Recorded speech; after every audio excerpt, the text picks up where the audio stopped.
So return now to our focus on the Trump-Putin summit. I want to bring in Sky News contributor Kosha Gada. Kosha, what do you expect here?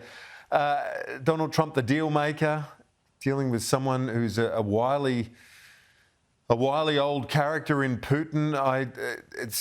We hope for an outcome that leads to a ceasefire, but if it doesn't, you can see Trump losing his patience with him.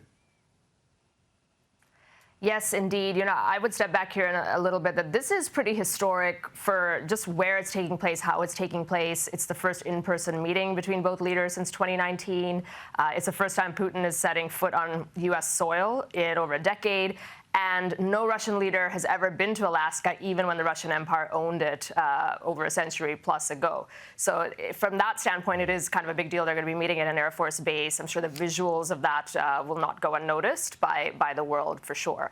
In terms of what happens, Trump has indicated that he's going to know, quote, in 2 minutes, the first 2 minutes, which way this is going. The end goal is, of course, to get some sort of peace settlement and a ceasefire. But if not, I think this is just one stepping stone in a ladder of subsequent meetings. His patience will run thin because ultimately the fundamentals are that, yes, while this is in the U.S.'s best interest, it is not a core issue for the U.S. So there probably will come a time where Trump will be at the end of his tether, so to speak, and may actually remove himself from the mediator role. But hopefully we won't get to that point.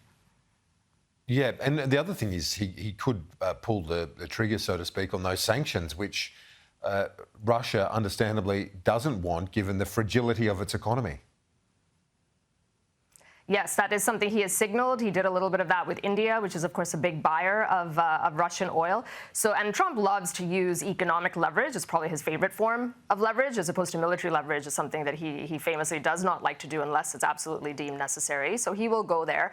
That's where the stick. And I think the carrot could be some sort of pathway to normalization of relations, which ultimately is what President Trump wants between these two nuclear powers in the world. And so if there is something there, like a pathway to greater commercial ties or something else in exchange for a ceasefire or peace, that might be something that we see coming out of this as well.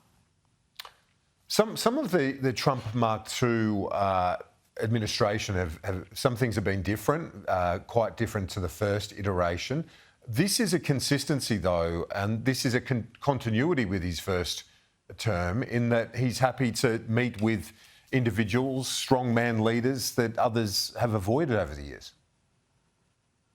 Yes, he has long said that meeting and having relationships with people, even difficult adversarial actors, difficult actors on the world stage, is a good thing, not a bad thing. Famously, of course, North Korea, Kim Jong-un was something that he broke from what the orthodoxy was, certainly Putin. And that's kind of always been his worldview, where he is a realist and he says, let's deal with world actors as they are, not as we wish them to be. And in general, diplomacy, economic leverage, things like that are better tools than having standoffs, especially with Russia, which is a nuclear power, and just the risks that come with that.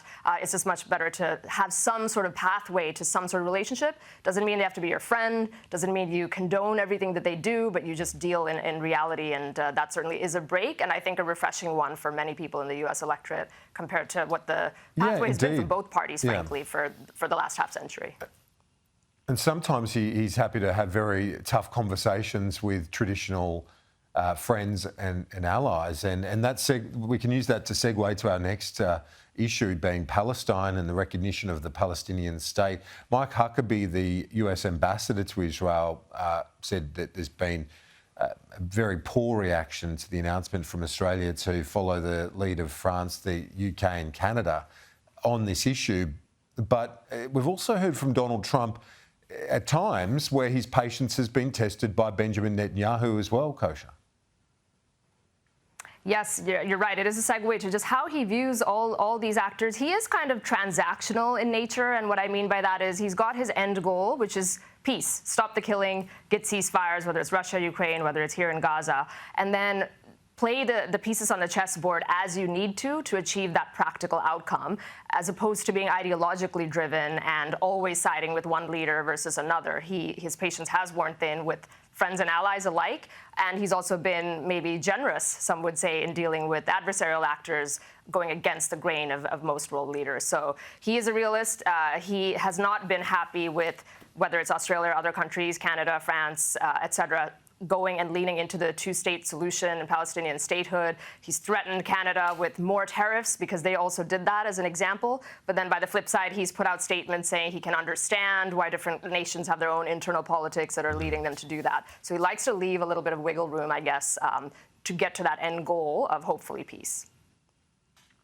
Yeah, as Carolyn Levitt has said on many occasions, that he sees himself as a peacemaker. That's what he wants his legacy to be.